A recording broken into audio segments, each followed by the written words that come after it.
আসসালামু আলাইকুম। দুপুর ২টা বেজে ৫৫ মিনিট। আজ সোমবার। বাংলাদেশ বেতার কক্সবাজার। স্থানীয় খবরে স্বাগত জানাচ্ছি মোহাম্মদ শাহেদ। দুর্যোগের পূর্বাভাস প্রস্তুতি, বাঁচায় প্রাণ ক্ষয়ক্ষতি এ প্রতিপাদ্যে জাতীয় দুর্যোগ প্রস্তুতি দিবস উপলক্ষে কক্সবাজারে অনুষ্ঠিত হয়েছে শোভাযাত্রা ও দুর্যোগ পূর্ব প্রস্তুতি বিষয়ক মহড়া। আজ সকালে দুর্যোগ ব্যবস্থাপনা ও ত্রাণ মন্ত্রণালয় এবং কক্সবাজার জেলা প্রশাসনের উদ্যোগে পাবলিক লাইব্রেরির শহীদ দৌলত ময়দানে fire service and civil defence CPP ও শিক্ষার্থীদের অংশগ্রহণে এ কর্মসূচির আয়োজন করা হয়। জেলা ত্রাণ ও পুনর্বাসন কর্মকর্তা মোহাম্মদ জাহাঙ্গীর আলমের সভাপতিত্বে এতে fire service and civil defence কক্সবাজারের ডিএডি তানহারুল ইসলাম, সরকারি বিভিন্ন দপ্তরের কর্মকর্তা, ছাত্র প্রতিনিধি সহ শিক্ষার্থীরা উপস্থিত ছিলেন। এদিকে উখিয়া ও টেকনাফে জাতীয় দুর্যোগ প্রস্তুতি দিবস নানা কর্মসূচির মধ্য দিয়ে পালিত হয়েছে। কর্মসূচির মধ্যে ছিল বর্ণাঢ্য র্যালি, অগ্নি নির্বাপন বিষয়ক সচেতনতামূলক মহড়া, আলোচনা সভা ও পুরস্কার বিতরণ। উখিয়া উপজেলা পরিষদের হলরুমে উপজেলা প্রকল্প বাস্তবায়ন কর্মকর্তা এটিএম কাউসারের সভাপতিত্বে অনুষ্ঠিত আলোচনা সভায় প্রধান অতিথি ছিলেন সহকারী কমিশনার ভূমি জারিন তাসনিম তাসিন। সভায় সরকারি কর্মকর্তা, জনপ্রতিনিধি, উন্নয়ন সহযোগী সংস্থার প্রতিনিধি, গণমাধ্যম কর্মী, বাংলাদেশ রেড ক্রিসেন্ট সোসাইটির স্বেচ্ছাসেবক ও সিপিপি সদস্য উপস্থিত ছিলেন। অপরদিকে টেকনাফ উপজেলা প্রশাসনের উদ্যোগে দিবসটি উপলক্ষে আলোচনা সভা আজ দুপুরে উপজেলা পরিষদ পাবলিক হল মিলনায়তনে অনুষ্ঠিত হয়েছে। উপজেলা সমাজসেবা কর্মকর্তা মোহাম্মদ খোরশেদ আলমের সভাপতিত্বে এতে প্রধান অতিথি ছিলেন উপজেলা নির্বাহী কর্মকর্তা শেখ এহসান উদ্দিন। এ সময় উপজেলা পরিষদের কর্মকর্তা, জনপ্রতিনিধি ও সংশ্লিষ্টরা উপস্থিত ছিলেন। এছাড়া মহেশখালী সহ অন্যান্য উপজেলাগুলোতেও নানা কর্মসূচিতে দিবসটি পালন করা হচ্ছে বলে জানিয়েছেন সংশ্লিষ্টরা। ভ্রমণ পিপাসুদের বরাবরই পছন্দের বিশ্বের দীর্ঘতম সমুদ্র সৈকত কক্সবাজার। কিন্তু ভ্রমণের আগে অনেকেই কোথায় থাকবেন, কোথায় ঘুরবেন, সৈকতের বাইরে আর কি কি দেখবেন তা ঠিক করতে পারেন না। পাশাপাশি ভ্রমণের সময় আরও নানা তথ্য নিয়েও দুশ্চিন্তায় থাকেন পর্যটকেরা। এসবের সমাধান পাওয়া যাবে একটি মুঠোফোন অ্যাপেই। কক্সবাজার ভ্রমণের এইসব তথ্য নিয়ে মুঠোফোন অ্যাপটি চালু করেছে জেলা প্রশাসন।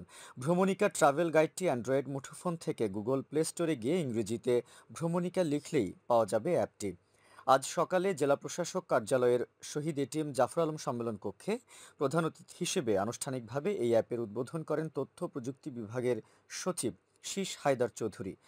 প্রধান অতিথির বক্তব্যে সচিব বলেন, বহুমুখী প্রযুক্তি নির্ভর ভ্রমণিকা মোবাইল অ্যাপটি কক্সবাজারের পর্যটন শিল্পের বিকাশে গুরুত্বপূর্ণ ভূমিকা রাখবে।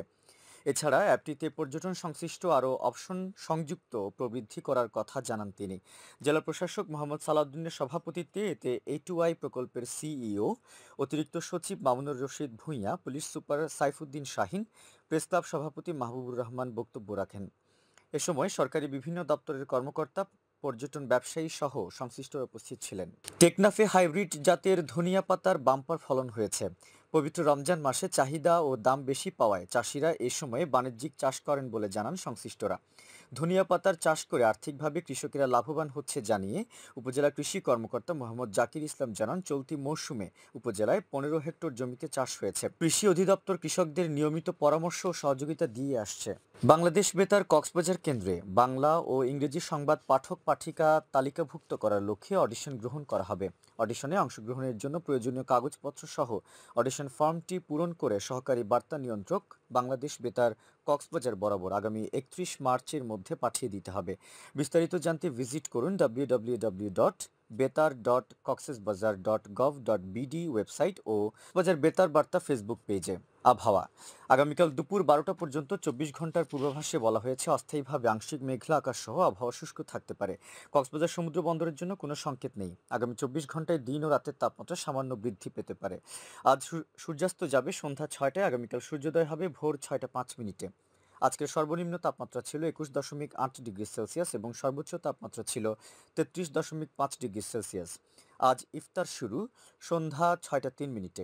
আগামীকাল সাহরির শেষ সময় ভোর 4টা 47 মিনিটে। এখন জানিয়ে দিচ্ছি বাঁকখালী নদীর মোহনা ও সংলগ্ন এলাকার সামুদ্রিক জোয়ার ভাটার সময়সূচি।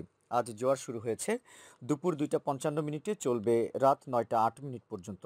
ভাটা শুরু হবে রাত 9টা 8 মিনিটে, চলবে রাত 3টা 34 মিনিট পর্যন্ত। পুনরায় জোয়ার শুরু হবে রাত 3টা 34 মিনিটে, চলবে আগামীকাল সকাল 9টা 36 মিনিট পর্যন্ত।